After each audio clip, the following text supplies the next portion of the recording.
Welcome to Renegading. Belmarsh Prison's most famous resident, Julian Assange, said nearly every war that has started in the past 50 years has been a result of media lies. In 1960, the writer Albert Camus said, "The welfare of the people in particular has always been the alibi of tyrants." Both statements are correct and interwoven. So when will we finally see through the spin to ensure there's no more war?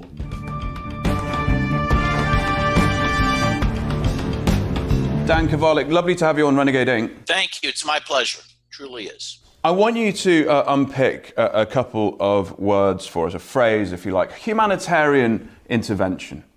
We hear this a lot. The corporate media use it a lot. But it seems to me that when we hear that, it's the prelude for an awful lot of chaos, death, destruction, and human misery. Unpack humanitarian intervention for us. Yes, so you're very correct. I mean, in truth, humanitarian intervention is a contradiction in terms. It's really an oxymoron.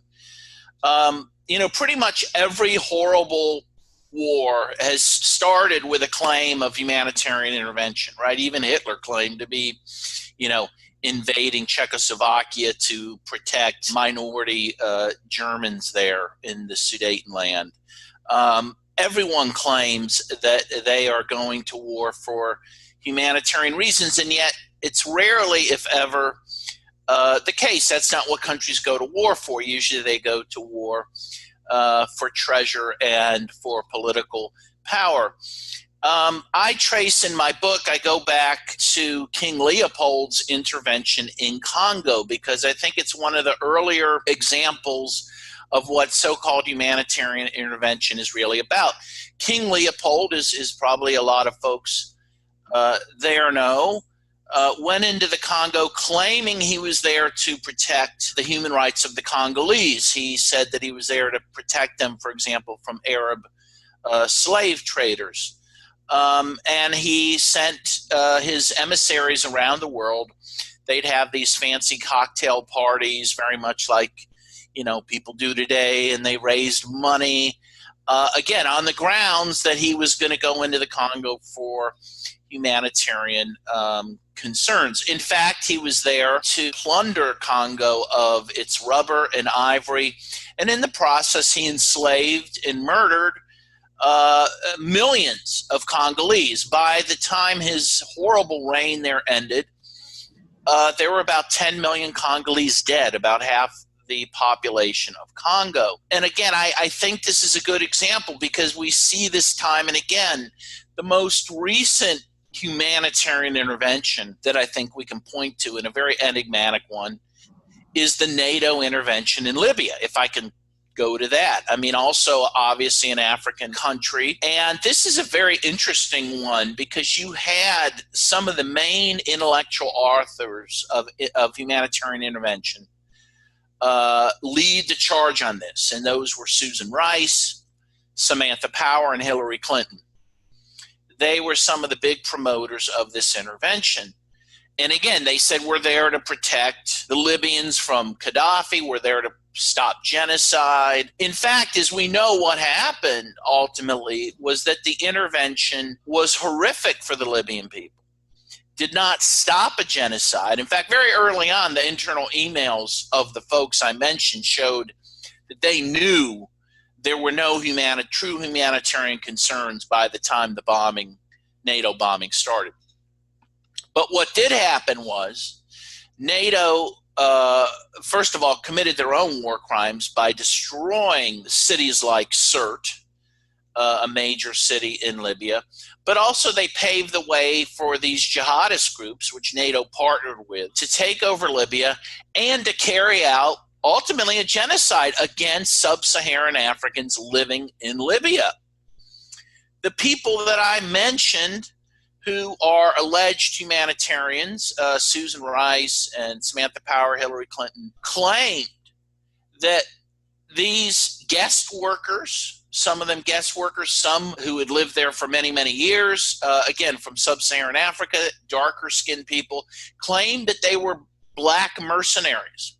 that Gaddafi was bringing in to carry out a reign of terror in Libya. This was a lie. This was completely untrue. But ultimately, this helped pave the way for the jihadists who took over to punish black Libyans. And they did. They depopulated whole towns of black Libyans, arrested black Libyans, murdered black Libyans. And ultimately now black Libyans and other Africans are being sold in slave markets in Libya as a consequence of this humanitarian intervention, which was anything but.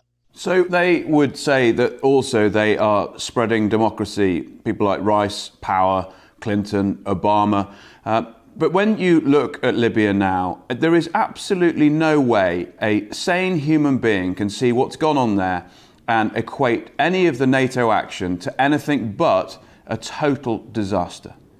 Yes, and in fact, Barack Obama ended up later saying his great regret was Libya, that, he failed in stabilizing Libya and, creating any sort of state there. Of course, he didn't try to. That's the irony. It reminds me of this line from the Simpsons cartoon. Flanders is sitting there with his parents. It's a flashback, and they're with a psychologist, and the parents are like, we've tried nothing and we're all out of ideas. They didn't try.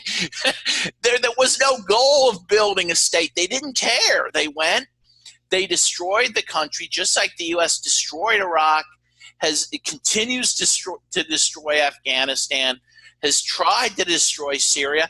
And frankly, they're just content to leave it a mess and to leave it in chaos. And that's what these humanitarian interventions are doing. We have to ask cui bono on this, because I was talking to Colonel Larry Wilkerson, and I asked him, I said to him, Colonel, is it the case that we never ever learn? And his immediate response was absolutely no. Is Libya a full stop moment, or will this NATO-sponsored carnage continue when a political process in the US or in the UK decides so? I think this carnage probably will continue. And it's because I believe, frankly, while the populace of places like the US and UK tend not to learn the lessons, I think that, frankly, the truth is that, the intervention in places like Libya went according to plan.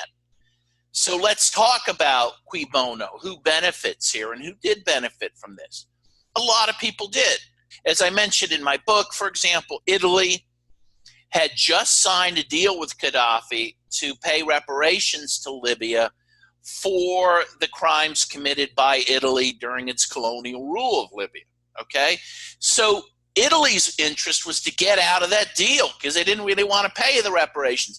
And in fact, once Gaddafi was overthrown, according to plan, that agreement was torn up. So Italy, everything worked out Jake for Italy. France had its own interest. Nicolas Sarkozy, it turned out, had received $50 million from Gaddafi for his presidential campaign, which is illegal under French law and also quite an embarrassing fact. This was starting to come out. He wanted Gaddafi dead because he was a witness to this illegal and embarrassing payment. France was also interested in Gaddafi's very substantial gold reserves in Libya. Belgium was similarly interested in the gold reserves. And the United States was interested in both oil and in infrastructure investment. The U.S. was upset because while Gaddafi was dancing with the West at this time, was making infrastructure deals with the West, they were also still giving deals to China and Russia. And this is a real sick part of all this. They also know that if you destroy the infrastructure of a country like Libya, you can get them to pay you to rebuild what you destroyed, right? Pretty sick, right? And we see this in other countries. And again, that worked according to plan. And so many companies then went in and started, again, rebuilding what NATO had destroyed. And there is now an oil rush in Libya with Western countries now fighting each other for Libya's substantial oil reserves. So again, this went according to plan. And there's no real lesson, for those who did this to learn from. They got what they wanted. It's we who have to learn from it. We cannot go along with the next humanitarian intervention. Your analysis is absolutely clear, but people, because often are both reasonable and good, a lot of people just think, oh, well, the military just got that a bit wrong. But what you're actually saying is, no, absolute death and destruction, the smashing up of infrastructure, that is the plan. That isn't something going wrong. This is something going absolutely right. Yes.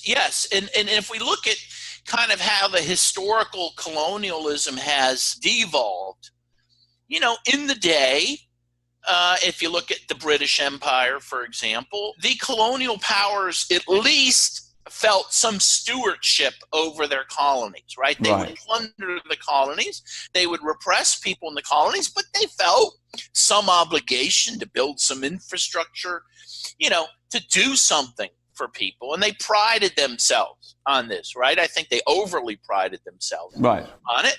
But they felt some obligation. And then, of course, certainly after World War II, the British colonies break up, the British Empire falls apart, and, the U.S. starts to really become the dominant colonial power. And what it decides is, look, we don't have to be a steward over these places.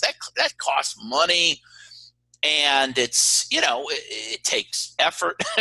So what we're going to do is just support strong men to rule over these countries in our interest. So we'll get all the benefit, but we don't really have to do much for these folks, right? But then as time went on, they decided, well, the strong men are unreliable, right? Like you look at the Congo with Mobutu, who the U.S. and Belgium helped install in the 60s, and he reigned until the mid-90s.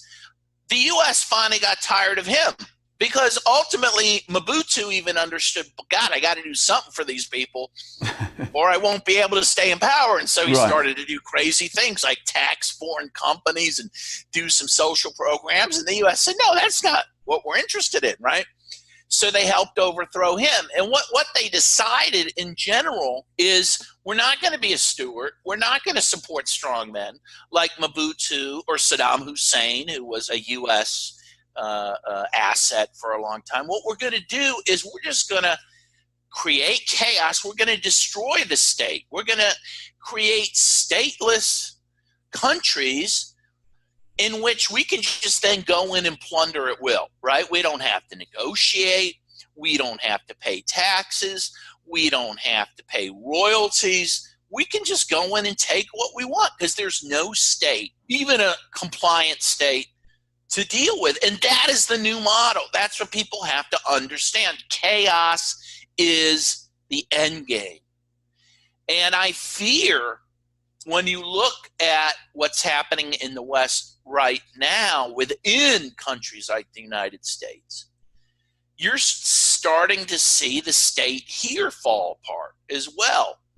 And again, not by accident. The state has been attacked by the government itself for many years. You look at the post office, for example. We have a big dispute over the post office. They're trying to utterly wreck the post office. They've allowed much of the U.S. infrastructure to fall apart. They've, destroyed much of the social programs that have been built up over the years, and are threatening to destroy what is left. And so you see the same end game here, which is to essentially say, hey, we don't even have to do anything for our own people, much less people in Libya. We'll let them fend for themselves, the people in the U.S., and we'll just take from them. And that's what's happened during the pandemic, right? So they gave very little to people in this country. They gave $1,200 stimulus over the last 6 months, a one-time payment, $1,200 to the average people. But the billionaires have made many more billions. They have profited from this calamity, right? And again, This is disaster capitalism that people like Naomi Klein talk about. This is the type of capitalism we've tried to impose on these other countries. Now we're imposing it, and when I say we, I mean, the powers that be are imposing it on our own countries. And that is a scary thing. Now we are starting to feel the pain that these other countries have felt. And that's a very scary moment.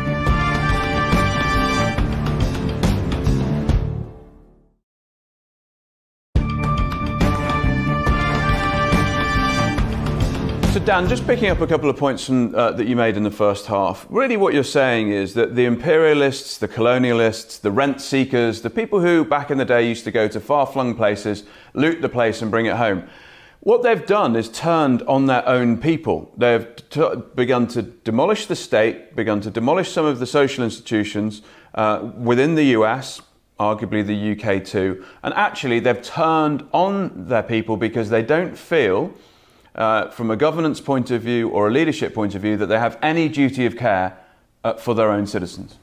Well, that's right. And one of the reasons is, and it's taken me a while to think through all these things because, they're not necessarily intuitive. But the one thing, you kind of think about is in the earlier days, even in the Gilded Age, right, of capitalism, the capitalists still had to live with us. Right? They walked amongst us. If they wanted to drive a car, they had to build roads for the cars, right? That we all had to use. They shared the same infrastructure and state benefits that we all did, and therefore they had to do something to maintain those things, right? That doesn't exist anymore. So that social contract has broken because the 1%, to use David Graeber's phrase, are above the norms of society, whilst the bottom 33% can't enter into the norms of society because they don't have the economic ability. Right. And so now the 1%, they don't live amongst us. So, for example, there's been stories in mainstream press that during the pandemic, you have these super rich that are circling Manhattan in their yachts, waiting out the pandemic, right? This is a new thing. This wasn't happening in the day.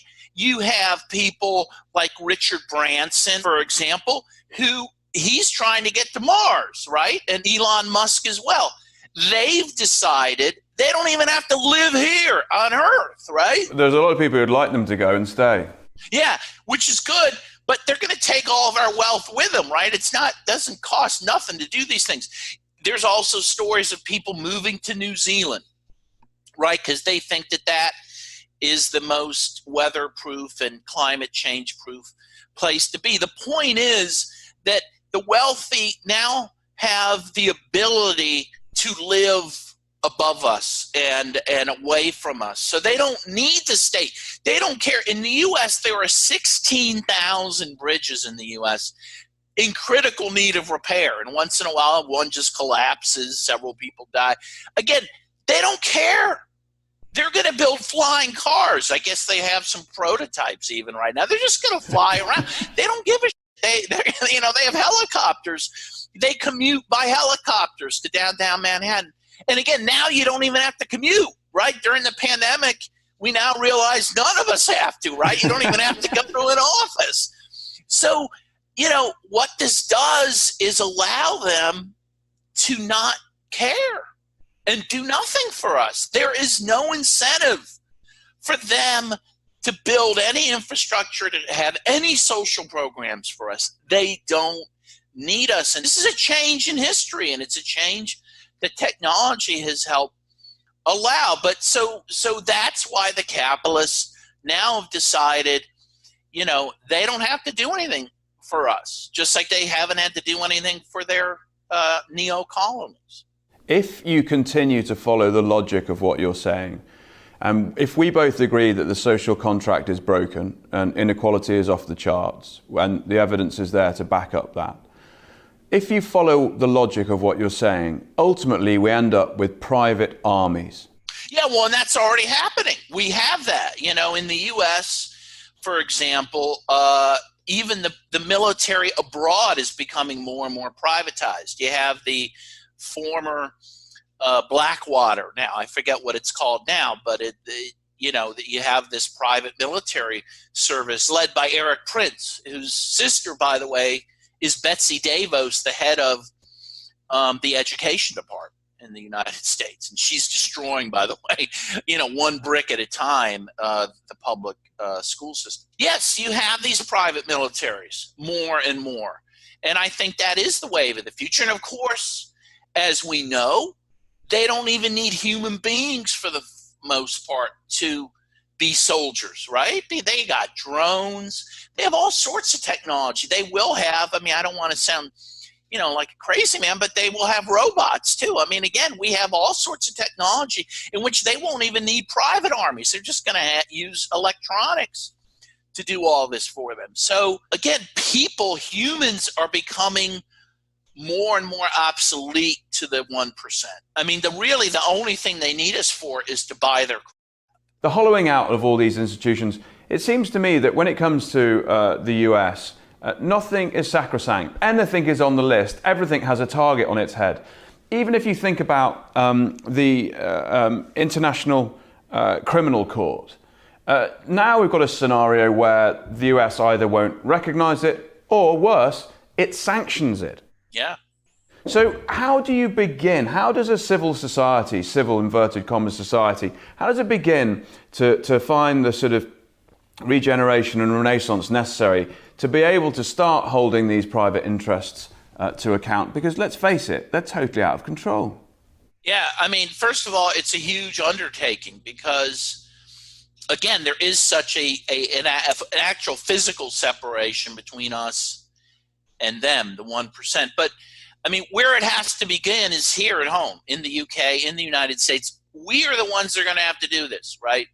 We have to take control of our governments. And, we need a popular rebellion is what needs to happen.